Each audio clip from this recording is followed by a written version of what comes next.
The next level which is explained is the species diversity. The diversity at the species level, for example, we all know that when we look at our Indian peninsula, the main area in India is basically the peninsular India. And in that peninsular India, we have Western Ghats and Eastern Ghats.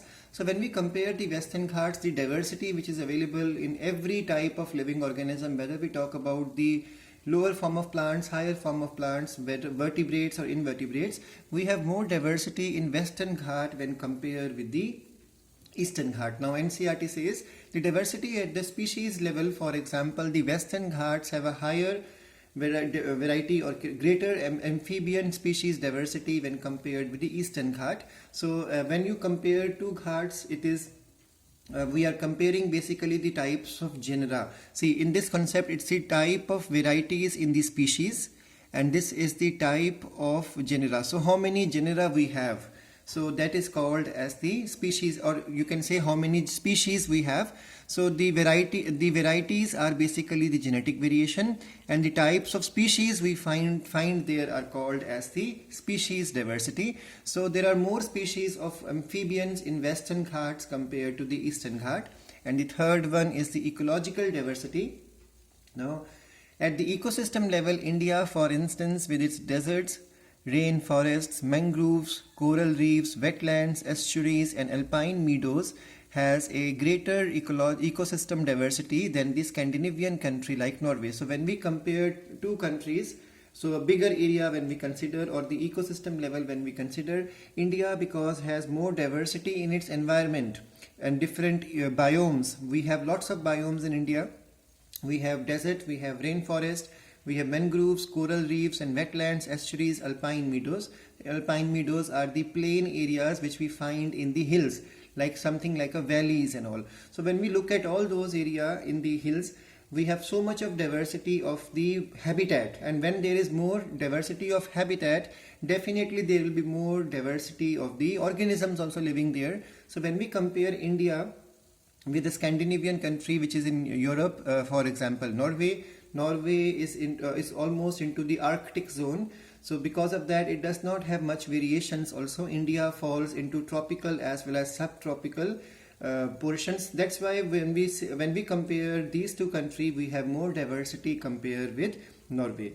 Now it has taken millions of years of evolution to accumulate this rich diversity in nature, but we could lose all this wealth in less than 2 centuries if the present rate of species loss continues. So we all know habitat loss is going on, climate is changing, and that's why there is a threat to the biodiversity we have. So biodiversity and its conservation are now vital environmental issues of international concern, as more and more people around the world begin to realize the critical importance of biodiversity for our survival as well as the well-being of this planet. Now the next topic to start is how many species are there on Earth and how many are in India.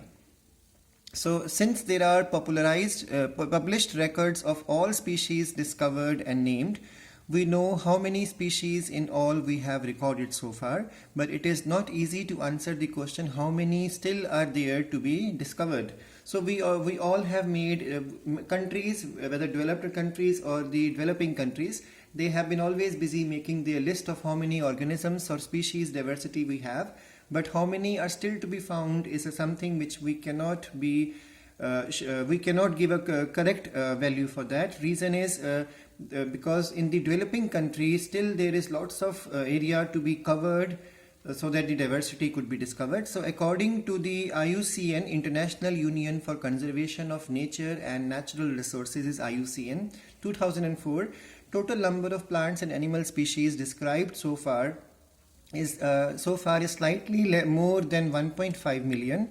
But we have no clear idea of how many species are yet to be discovered and described.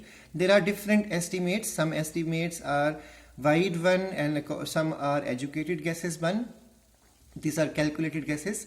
For many taxonomic group, species inventories are almost complete in the temperate, because temperate zone has less diversity compared to tropical zone. So definitely temperate zone inventories means lists of species for many of the taxonomic groups or taxa are complete compared to the tropical countries because they have more diversity and less resources, less economic resources and methods for calculating them. So considering that an overwhelmingly large proportion of species are still waiting to be discovered in which area? Tropical area. Now we'll be learning in the next pages also regarding why there is more diversity in the tropical area. So biologists have made a statistical comparison of the temperate and tropical species. So when you compare these two, temperate and tropical area richness of an exhaustively studied group of insects, and then they have used the same ratio with the other groups of animals and plants to come up with some idea, and that idea says that some extreme estimates are that we may have 20 to 50 million species around, but there are some which are scientifically or educated guesses, and those guesses says, for example, according to Robert May, he says that global diversity is somewhere around 7 million only.